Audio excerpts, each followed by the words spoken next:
Hi guys, yan po yung tsura ng asawa ko kapag napapraning po siya.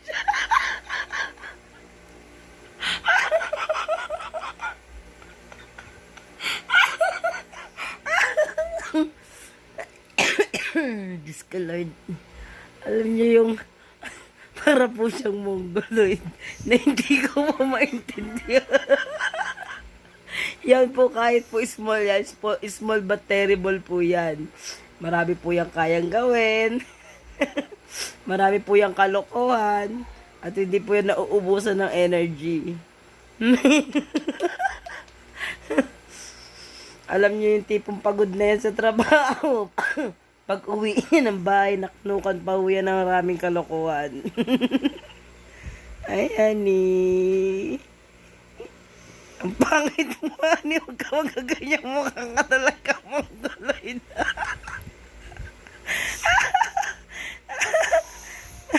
It's a holiday, kaya andito yan sa bahay. Kahit ordinary day siya. Ayan, Tuesday. It's Tuesday. Para sa buhay probinsya po. Ayan.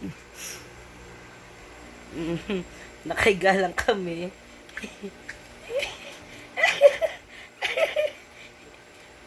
Nasisira na naman ang ulo. Yan ho, yung tipo ng tao. Kapag gusto matulog, tapos may asawang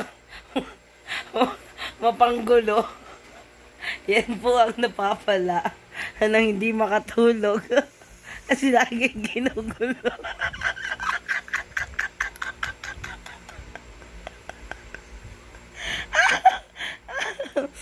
Guys, babay ako na po siyang matulog. Babay na po. Bye-bye. Ano yan? Bakit ang laki?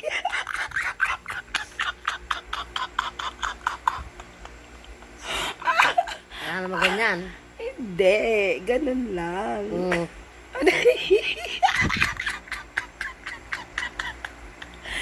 Ang liit mo naman. Ganun kasi.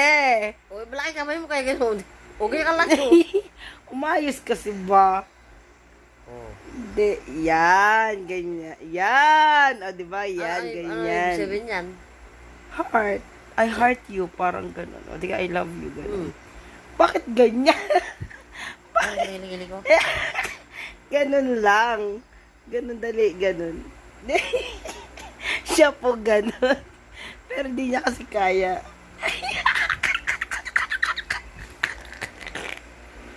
Paano ba? Paano? Bye!